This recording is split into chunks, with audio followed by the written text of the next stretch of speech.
एक माइनर के साथ जो घटना हुई उसके अंदर पुलिस का रोल ऐसे लग रहा है जैसे तेलंगाना की पुलिस को पॉलिटिकल टूल बनाकर इस्तेमाल किया जा रहा है, कुछ खास लोगों को बचाने का प्रयास हो रहा है।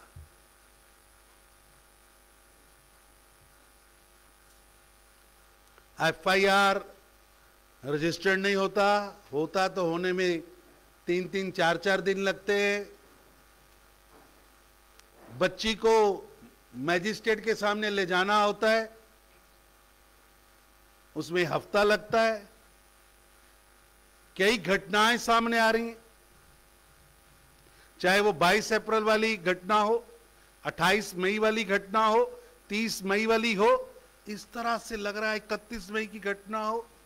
11 साल की बच्ची, 16 साल की बच्ची, 15 साल की बच्ची, 17 साल की बच्ची, 16 साल की बच्ची। बहुत दुखद है, कष्टदायक है। तेलंगाना के अंदर कानून व्यवस्था चरमरा चुकी है। इतनी बड़ी घटनाएं होने के बाद आज तेलंगाना के मां बाप अपने आप को डरा हुआ महसूस कर रहे हैं। एक भय का वातावरण,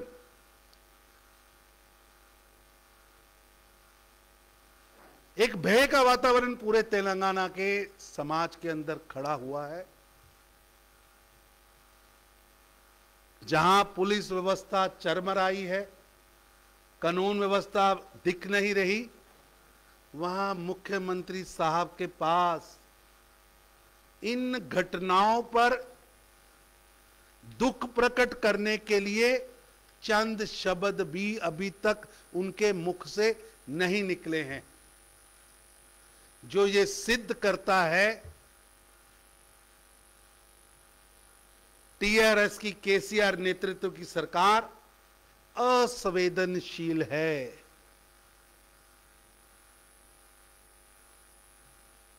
वो असमर्थ है। लॉ एंड ऑर्डर से समेटा नहीं जा रहा। सरकार जादू टूने में फंसी है, वंशवाद में फंसी है।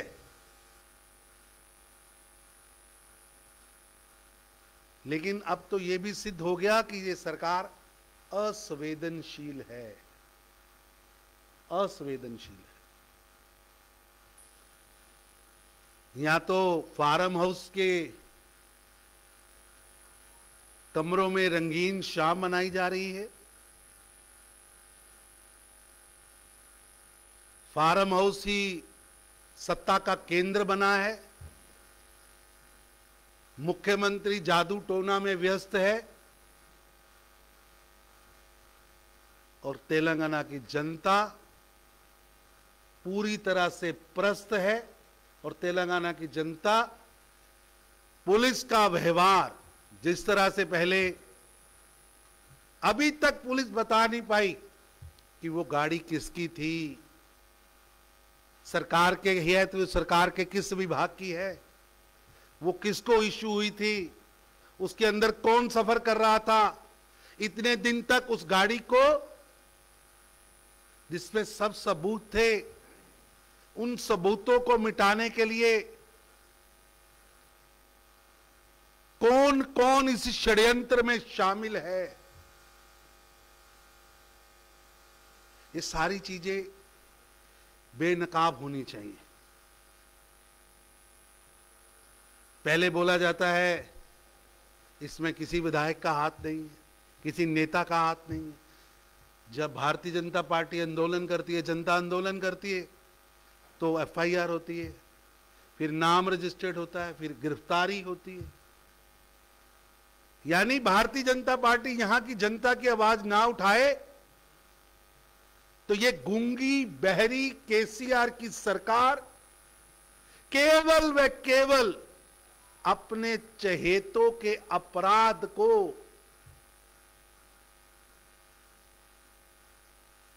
अपने चहेतों के कुकृत्यों को, अपने चहेतों के परिवार के अपराधों को पकड़ने की बजाय बचाने में लगे हैं। और तेलंगाना एक ऐसी स्टेट बन के सामने आई है जहां रक्षक जिनका काम था रक्षा करना, वो रक्षक भक्षक बन गए हैं। बहुत दुखद वातावरण में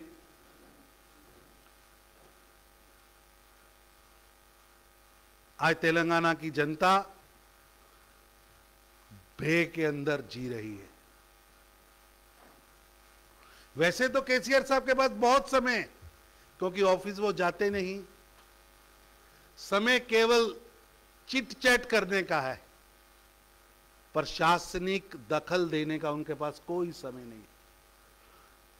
उनके होम मिनिस्टर कहां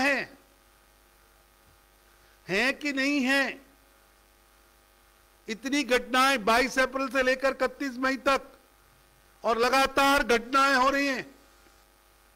मुख्यमंत्री फार्म हाउस में, मुख्यमंत्री का बेटा ट्विटर पे और होम मिनिस्टर लीव पे, छुट्टी पे। कोई पूछे इनसे, क्योंकि ये लोकतंत्र है, लोकतंत्र में मीडिया एक चौथा स्तंभ है। आज मीडिया के माध्यम से मैं पूछना चाहता हूं कि मुख्यमंत्री जी, मंत्री महोदय अपने ऑफिस कब गए थे? और केसीआर की सरकार हर फ्रंट पर फेल है, चाहे वो लॉ एंड ऑर्डर हो, चाहे एडमिनिस्ट्रेशन हो, चाहे अपने किए हुए वादों को पूरा करने की बात हो, यहां की बेटियों बहनों को सुरक्षा देने की बात हो। लेकिन 109 करोड़ रुपया खर्च कर केसीआर पर्सनैलिटी बिल्डिंग के लिए काम हो रहा है, झूठा प्रचार किया जा रहा है। ये पैसा तेलंगाना की जनता को पुल बनाने के काम आ सकता है, हॉस्पिटल बनाने के काम आ सकता है, रोड्स बनाने के काम आ सकता है, दलित बंधु स्कीम में काम आ सकता है। लेकिन मुख्यमंत्री जी को अपना चेहरा दिखाना है, और चेहरा दिखाने के लिए खजाने में जो पैसा गरीब तेलंगाना की जनता ने, मेहनतकश तेलंगाना की जनता ने जमा कराया है, उसका दुरुपयोग हो रहा है। बीजेपी मांग करती है कि इसका न्याय मिलना चाहिए बच्ची को। बीजेपी मांग करती है कि जो पुलिस अधिकारी इस आई वॉश में लगे हैं, जो पुलिस अधिकारी इस कॉन्स्पिरेसी में लगे हैं, और जो पुलिस अधिकारियों को लगता है कि जनता की सेवा, जनता की रक्षा से ज्यादा बड़ा काम केसीआर साहब के कार्यालय की परिक्रमा करना है, उनको सजा मिलनी चाहिए। जिस तरह बच्ची के मां बाप चाहते हैं कि न्याय मिले और दिल्ली की एजेंसी एनआईए व सीबीआई उसकी जांच करे, मैं मुख्यमंत्री साहब को निवेदन करूंगा, आपके पास समय नहीं है, आपके होम मिनिस्टर के पास समय नहीं है, आपकी पुलिस षड्यंत्र में शामिल है, आपकी पुलिस अपराधियों के साथ मिली हुई है। ऐसे में उस बच्ची को न्याय दिलाने के लिए इस केस को एनआईए और सीबीआई को रेफर करना चाहिए, ताकि दूध का दूध, पानी का पानी हो और दोषी को कड़ी से कड़ी सजा मिले।